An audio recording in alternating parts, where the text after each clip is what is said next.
Bonsoir, voici les titres de l'actualité de ce lundi 8 mai. Le représentant de la diplomatie européenne, Javier Solana, est aux Philippines pour tenter d'aider à la libération de ces 21 otages étrangers, dont 2 Français, des otages en plein désarroi.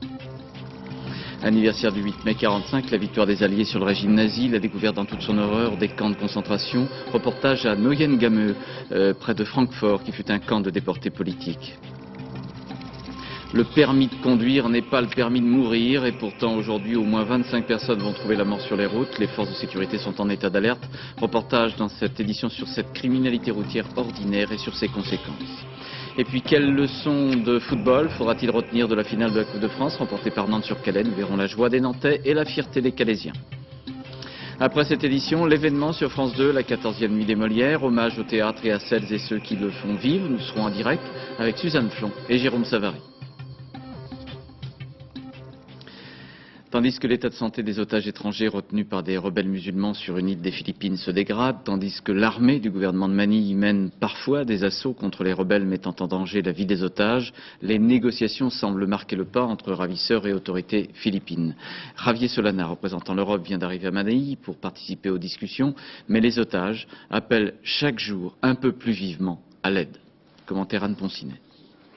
Lorsque les journalistes philippins ont pu rencontrer les otages hier matin, ils étaient regroupés au milieu de la forêt, effrayés par les tirs qui crépitent autour d'eux. Apparemment plus éprouvés que lors de leur précédente rencontre avec la presse. Renate Walter, retenue en otage avec son fils et son mari, est à bout de force. Elle souffre d'hypertension artérielle, mais ses compagnons n'ont que de l'eau à lui donner. Les otages sont en colère.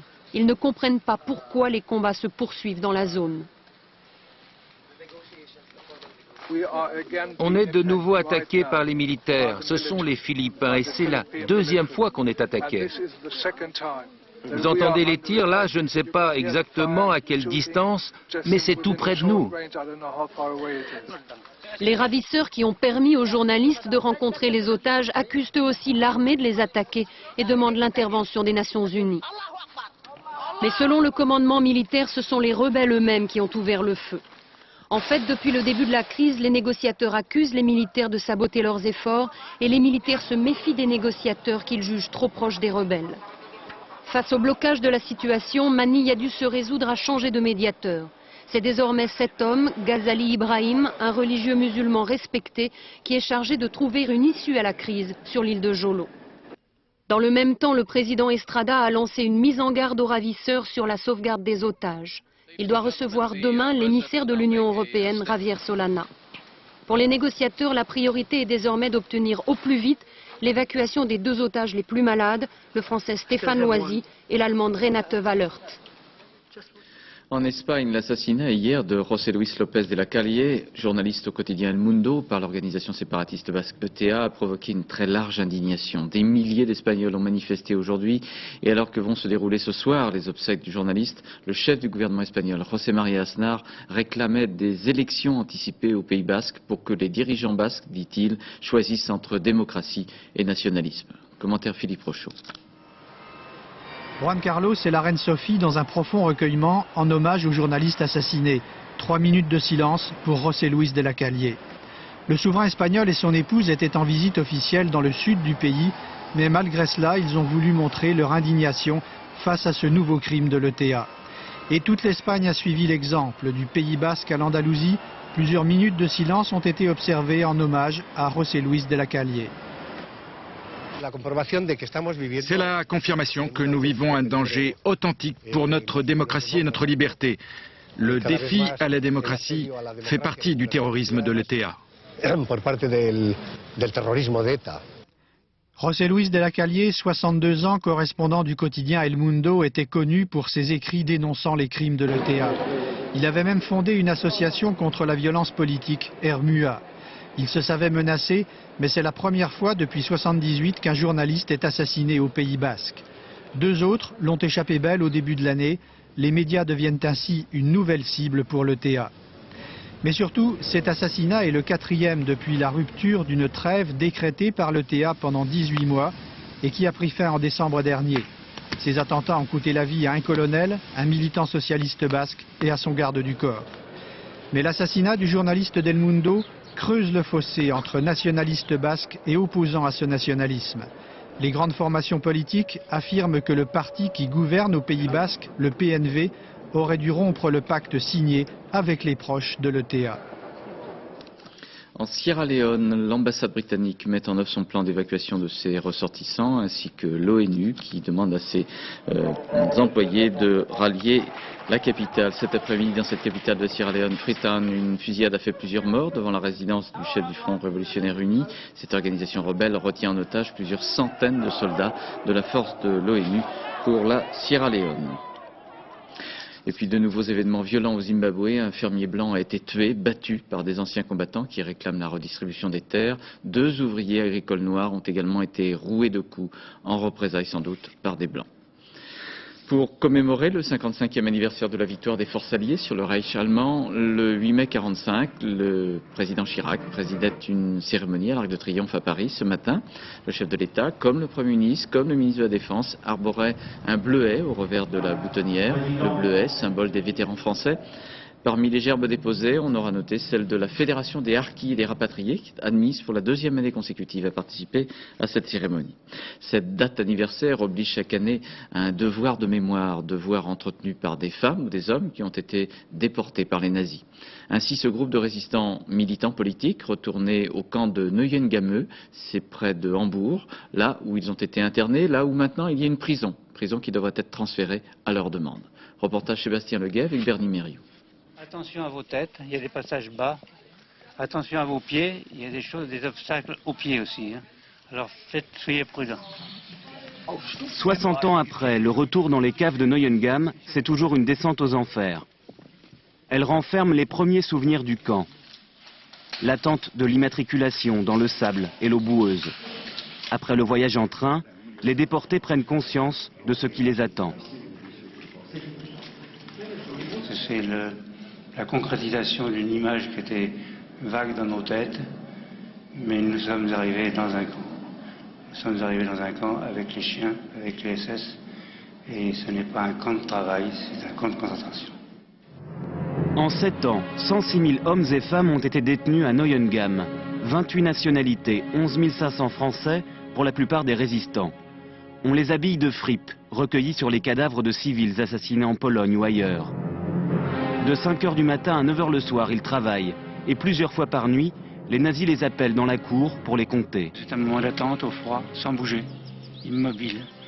Et pendant l'hiver, il n'était pas rare que dans le bloc, on ne rentrait pas autant qu'on était sorti. Il y en a qui restaient sur le carreau, qui étaient morts. La cour d'appel est aujourd'hui un terrain de football. Un terrain pour des détenus de droit commun, car le camp est devenu une prison aussitôt après la guerre. Les pèlerinages sont autorisés sous les yeux des prisonniers d'aujourd'hui. Mais l'amicale de Neuengamme a obtenu de la ville de Hambourg que le camp devienne un lieu de souvenir et que les détenus soient transférés. Quoi qu'aient fait ces prisonniers de droit commun, on ne met pas des gens comme ça, on ne met personne dans un site concentrationnaire, c'est pas possible. Moralement, intellectuellement, c'est pas supportable. Là, si vous voulez, ce terrain tout entier qui fait 60 hectares est marqué partout du sang de nos camarades. Le sang de 55 000 hommes exécutés, morts de faim ou d'épuisement. Du sang, des cris, des larmes, dit le chant des marais, l'hymne des déportés. Il dit aussi l'espoir d'une terre enfin libre. Aujourd'hui, les survivants espèrent une terre pour la mémoire. Les constructeurs automobiles Renault et Nissan vont restructurer leur réseau de vente en Europe. Information révélée par le quotidien économique britannique Financial Times. Actuellement, ce réseau compte 6 000 personnes, mais Renault, qui est devenu depuis un an l'actionnaire majoritaire de Nissan, veut accentuer le rapprochement des deux sociétés. Airbus se vend bien et même de mieux en mieux. La compagnie allemande LTU a décidé d'acquérir 25 Airbus, moyen et long courrier. Et puis une autre compagnie américaine, celle-là, JetBlue Airways, vient de passer une commande ferme de 7 à 320. Devant la faiblesse de la monnaie européenne, l'euro, sans cesse déprécié par rapport au dollar, les ministres des Finances de la zone euro, c'est-à-dire de 11 pays, se sont réunis aujourd'hui à Bruxelles. Ils voulaient ainsi, symboliquement, donner l'image d'une unicité de commandement en matière financière, en insistant sur une disponibilité d'outils d'intervention, c'est l'expression de Laurent Fabius. Mais Christian-Marie Monod, peine perdue, ces interventions possibles en faveur de l'euro n'ont pas empêché la baisse de la monnaie européenne. Tout à fait. Vous vous souvenez de la fameuse phrase d'Henry Kissinger, ancien secrétaire d'État américain, « L'Europe, quel numéro de téléphone ?» Eh bien, l'euro aujourd'hui est aux abonnés absents. Et pourtant, comme vous l'avez souligné, les ministres européens des 11 de la zone euro, en quelque sorte, avaient décidé de parler d'une seule voix. Et dans une présentation unique faite par la présidence portugaise, il a été dit clairement, que la santé économique de l'Europe était incontestable, que l'euro ne reflétait pas malheureusement cette bonne santé, et bien puisqu'il était ainsi qu'il fallait doubler les réserves monétaires de la Banque centrale européenne, en quelque sorte des munitions pour tuer en quelque sorte, monétairement, les spéculateurs contre l'euro. Eh bien, l'euro a baissé une fois encore. La Banque centrale européenne est intervenue il y a quelque temps, l'euro a baissé. Alors où est le problème? Il est essentiellement politique. Il n'y a plus de projet politique européen ambitieux. Il y a un manque de souffle réel. Et c'est d'autant plus dommage, c'est que nous sommes à la veille du 50e anniversaire de la construction européenne. Alors il a été évoqué une initiative dans les couloirs de cette réunion de nommer peut-être un monsieur euro, une forte personnalité politique et économique. Eh bien, cette initiative reviendra probablement à la France qui assure, comme vous le savez, le 1er juillet prochain, la présidence de l'Union européenne. Merci Christian-Marie. Depuis la semaine dernière, dans nos différentes éditions, nous avons évoqué l'hécatombe routière. 198 morts et des milliers de blessés en 2 week-ends. Les services de police et de gendarmerie étaient donc très vigilants, munis de consignes de fermeté pour ces 3 derniers jours et jusqu'à cette nuit à l'occasion des retours. La répression, les recommandations de prudence ne suffiront sans doute pas. Alors, pour mieux réaliser l'horreur de la criminalité routière, voici maintenant, à l'état brut, ça peut choquer, un document tourné par Éric Perrin et Vincent Pacifico à Bordeaux. C'était samedi soir, un motard et sa passagère, trop vite, ils allaient beaucoup trop vite, et les équipes du SAMU de l'hôpital Pellegrin ont été impuissants. Reportage à regarder et à conserver dans nos têtes. Sortie d'un tunnel, vitesse limitée 70 km/h. 2 motards, un homme, une femme, inanimés. Le conducteur, 44 ans, mort sur le coup. Plus rien à faire. Reste la passagère à 100 mètres de là. Il devait être à 160, 180. Ils ont fait un gros freinage à l'entrée de la courbe. Et la roue arrière est partie, elle a chassé. Et ils sont partis sur le mur d'en face. La roue avant a tapé le mur et ils ont volé sur 200 mètres, quoi. Toujours en vie, un espoir, mince. On s'y accroche. Elle n'est pas du tout bien du tout, là. Elle a un gros traumatisme crânien avec issue de matière cérébrale. Je n'ai pas eu le temps de voir le reste, donc là on a libéré les voies aériennes et on est en train de finir l'endormir pour mettre le cerveau au repos là, mais bon, le pronostic est très engagé, c'est pas très bon. Combat pour une vie, combat pour la vie. Quotidien ou presque des équipes de secours. L'insécurité routière, impossible de s'y faire. Quel imbécile a dit qu'on n'y pouvait rien.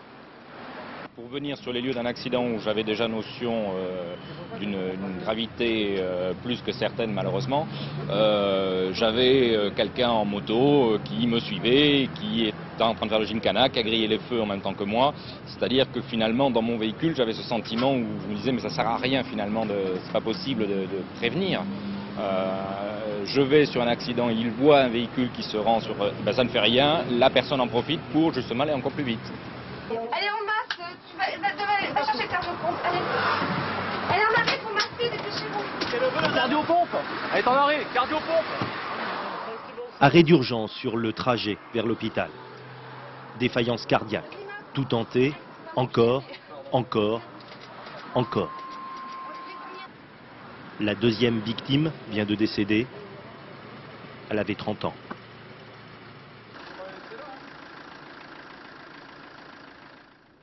Deux morts parmi les 25 ou 30 chaque jour en ce moment. Alors on peut sans doute éviter ça. Les contrôles de vitesse, d'alcoolisme, d'irrespect des règles ont été plus nombreux qu'à l'accoutumée. Virginie Fichet et Jean-Claude Martin étaient en compagnie des gendarmes aux alentours routiers de Villefranche-sur-Saône.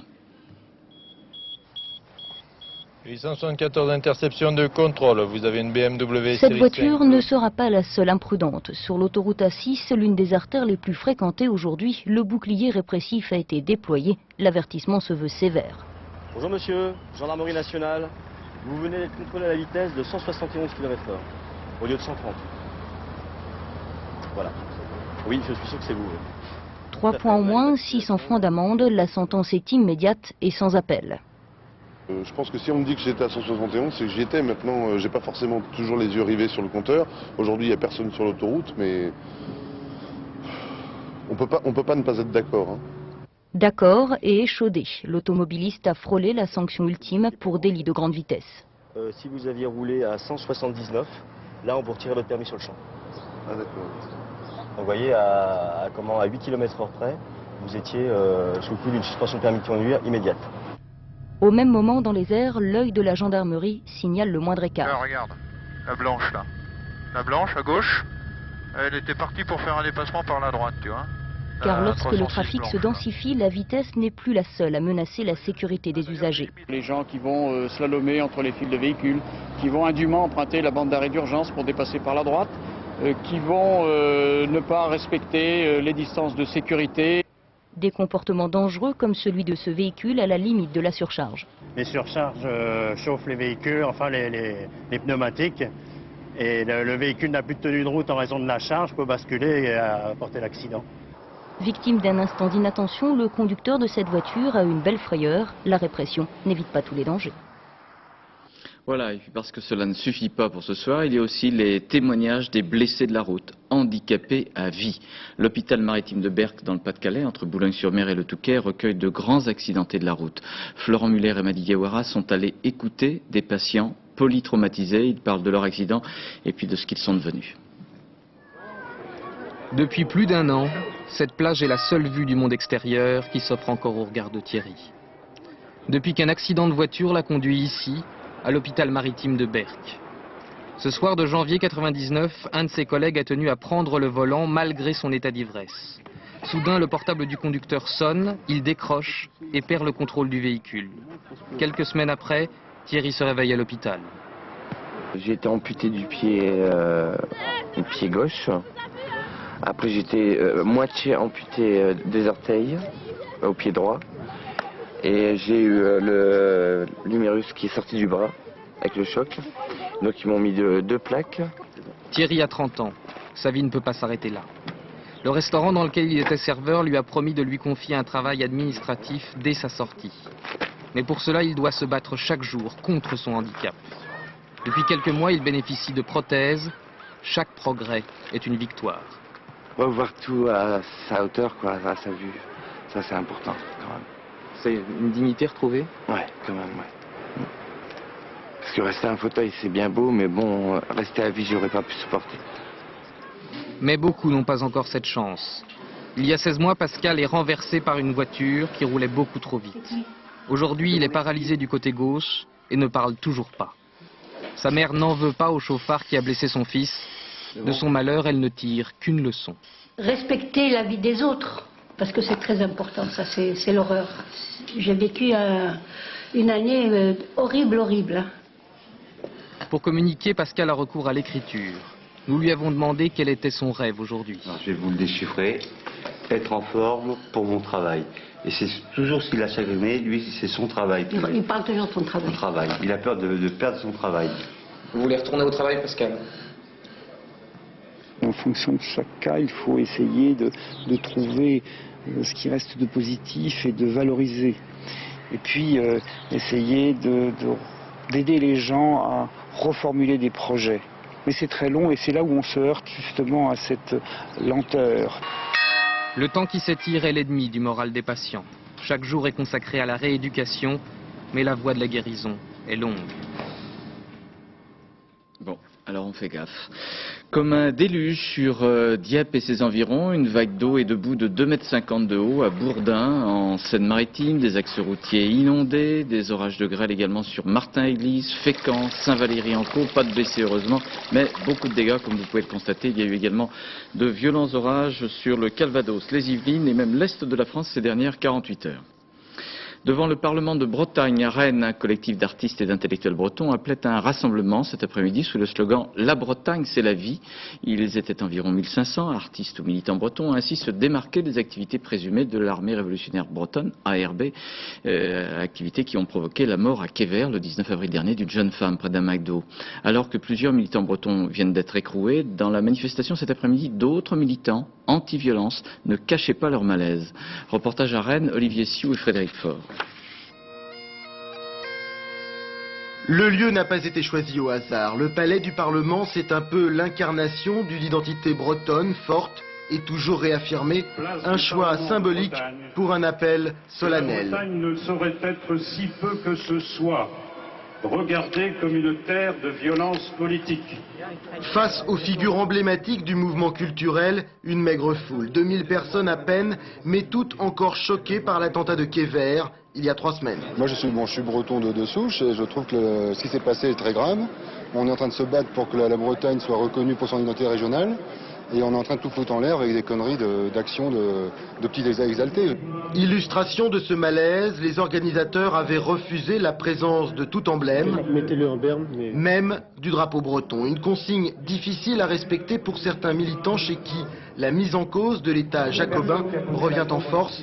L'ambiguïté affleure jusque dans les propos d'Alan Stivell lui-même. Mais est-il indécent de chercher ce qui de toutes parts a pu amener à cela?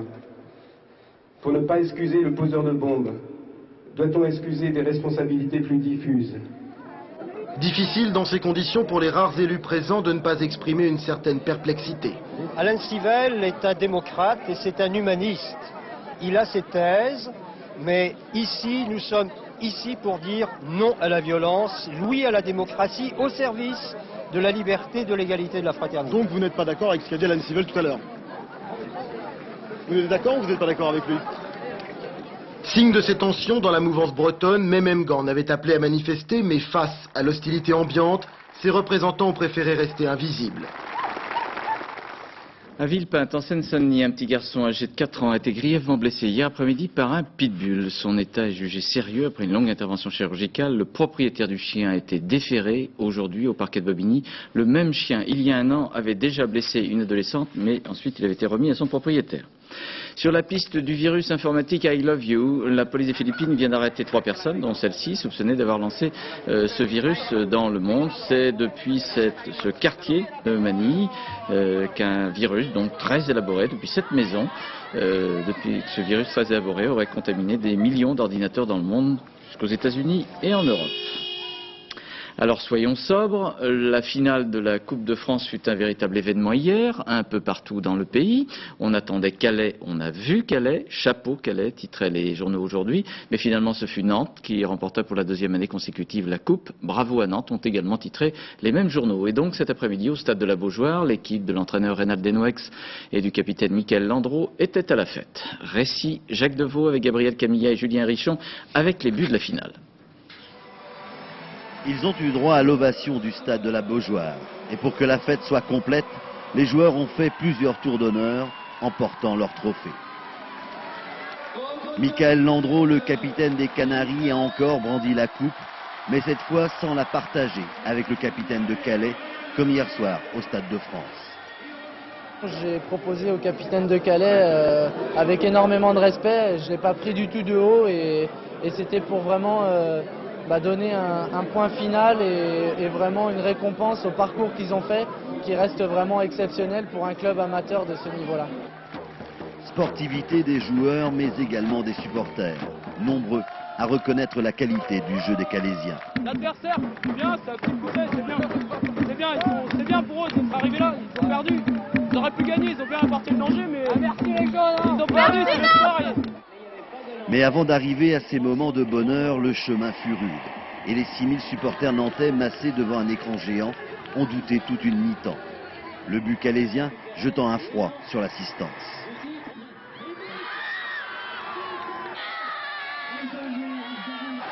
La deuxième mi-temps sonne le réveil nantais, Sibierski égalise, Nantes chavire.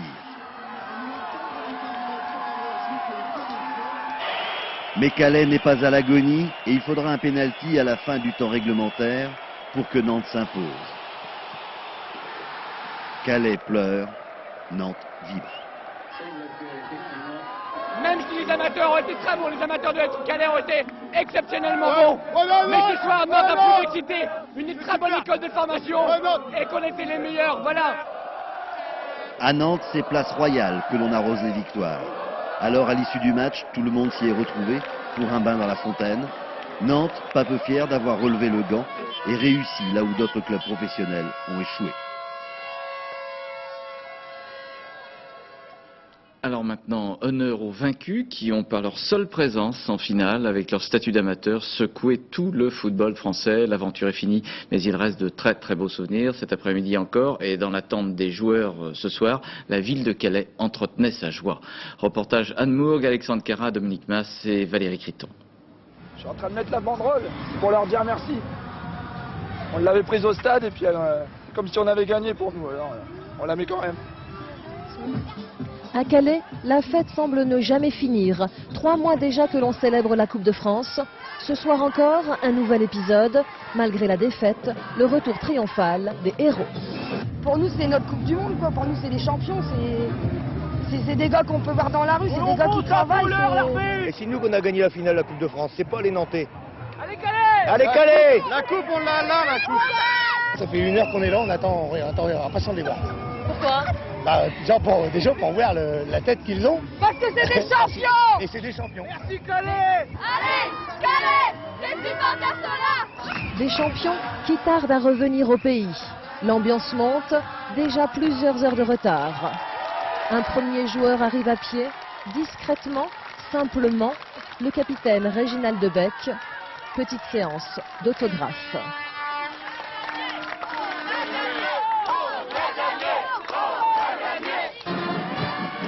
Puis un deuxième joueur, Emmanuel Canu. Tout de suite, sans attendre les autres, bain de foule depuis le balcon de la mairie. Pour nous, des amateurs, ça fait quand même bizarre d'être un héros comme ça, mais pour eux, c'est leur équipe. Et pour que la fête soit complète, il ne manque plus que le reste de l'équipe. Les supporters ne partiront pas avant de l'avoir ovationné. Ce soir, c'est une autre fête, la fête du théâtre, avec la 14e soirée de remise des Molières, juste après cette édition, en direct sur France 2, depuis l'Opéra Comique à Paris, dans un spectacle signé Jean-Luc Tardieu et présidé par Jérôme Savary. Nous retrouverons Jérôme Savary aux côtés de Suzanne Flon dans quelques minutes. Le temps de porter attention maintenant à la vie du théâtre, grâce à des passionnés qui, dans l'esprit de Molière, mènent de véritables aventures. Ainsi, la compagnie de l'Escabeau, installée à Briare, dans le Loiret. Ce théâtre entretient depuis 30 ans une activité culturelle très riche, et tout cela avec un joyeux dynamisme, comme l'ont constaté Michel Strulovici et Blaise Grenier. Cette ferme de Briare, les membres de la compagnie de l'Escabeau l'ont rebâtie et transformée eux-mêmes de fond en comble pour assouvir leur passion, le théâtre. Ces aventuriers de la culture, installés ici depuis 1984, font tout eux-mêmes, costumes, décors, mise en scène. Et leur répertoire est riche de Molière à Jean-Loup Dabadi, de Shakespeare à Jean-Claude Drimbert. Ça, c'était Maggie dans le dindon. Et ça les filles? Ouais, ça. Ah, grand C'est incroyable, c'est toute la mémoire de l'Escabeau qu'elle a. Ah oui, c'est toute la mémoire. Ça fait des costumes d'une 50aine de pièces depuis 25 ans qu'on joue. Alors, Enseignants, retraités, ouvriers de maintenance, journalistes, salariés de l'EDF, ce sont tous des amateurs. Aujourd'hui, c'est un Agatha Christie qu'ils présentent. Le public de la région s'y presse. À l'année, 8000 spectateurs viennent les applaudir. Comment? Je vous demandais de parler à haute et intelligible voix de manière à vous faire entendre de toute la salle, et notamment du jour. Quel genre de personne était Mrs. French? C'était quelqu'un de grand cœur.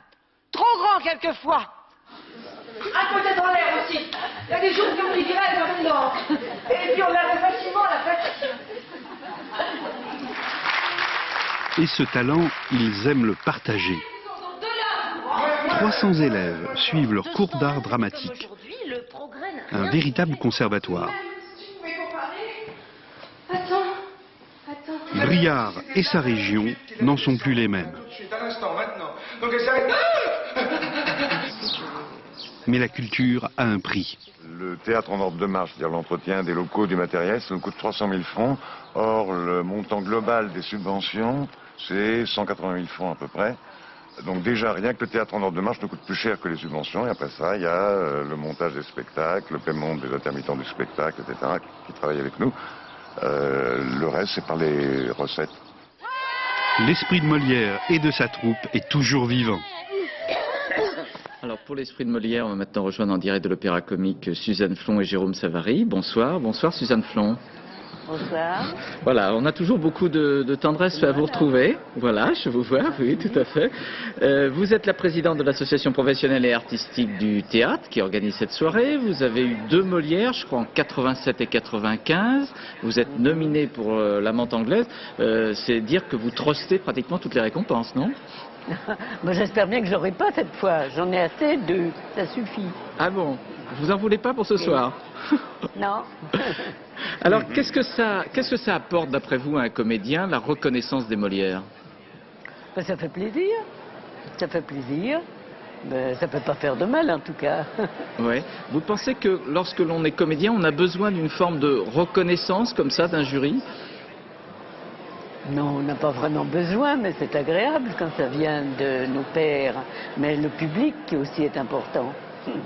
Le jugement du public est très important aussi. Alors dans la salle de l'Opéra Comique ce soir, il y a beaucoup de comédiens, d'artistes autour de vous. Quel regard portez-vous sur votre métier et celles et ceux qui l'exercent? Ben, je trouve que quand on a la chance de l'exercer et de jouer longtemps, c'est merveilleux. Mais ce n'est pas le cas pour tout le monde, malheureusement. Oui.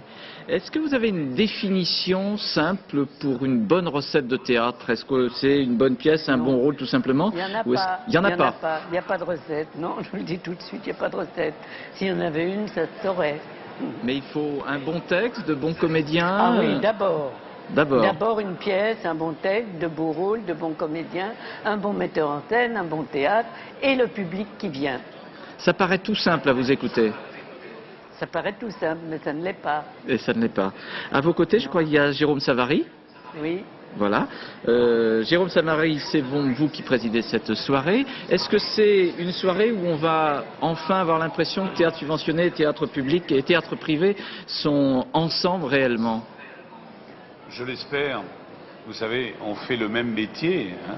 Il ne faut pas oublier que dans le théâtre privé, des gens comme Jouvet travaillaient dans le privé, Pitoef, les Pitoef, ils ont porté le privé vers des sommets de rigueur artistique.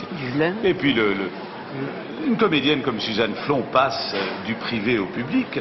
Et moi, en tant que metteur en scène, j'ai longtemps travaillé dans le privé, je travaille dans le public, et puis je reviens maintenant dans cette même salle de l'Opéra Comique à la rentrée pour créer un théâtre musical populaire qui sera un théâtre semi-privé. Nous faisons le même métier, nous avons les mêmes émotions. Je trouve qu'il est bien qu'on fasse la fête ensemble. Il faut arrêter cette querelle qui n'est pas vraiment une querelle. Vous savez, c'est un bourgeonnement comme les bourgeons des Tuileries quand vient le printemps et la cérémonie des Molières.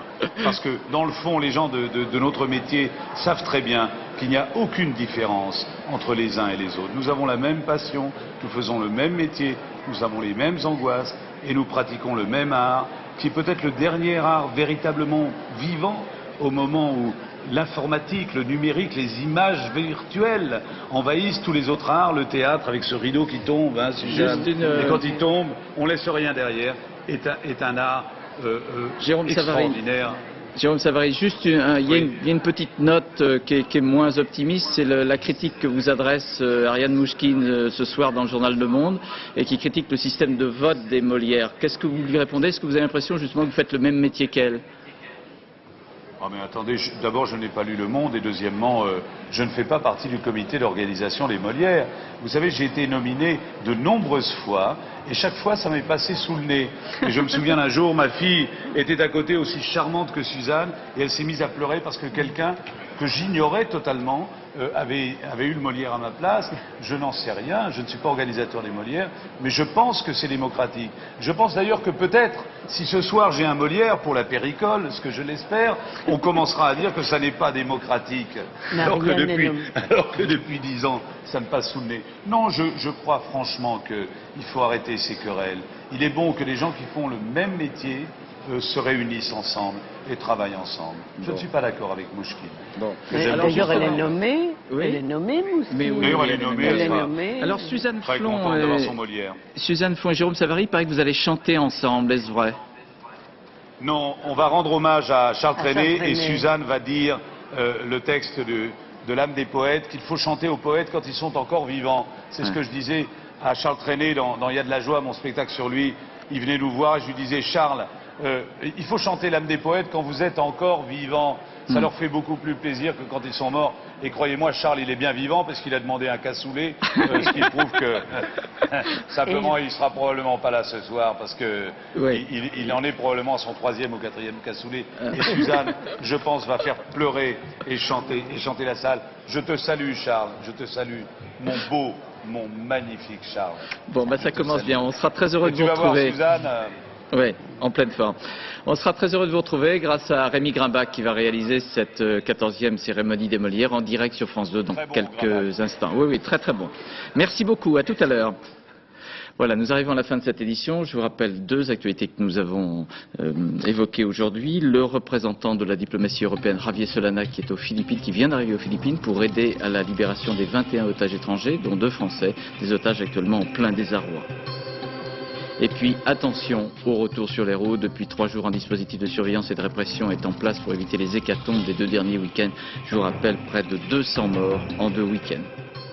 La météo, dans quelques instants, c'est avec Nathalie Riouet. Puis après les Molières, il y aura la pièce Le mari, la femme et l'amant de Sacha Guitry avec Bernard Murat, Evelyne Bouix et Pierre Arditi. Le dernier journal de la rédaction, c'est à 1h avec Florence Duprat.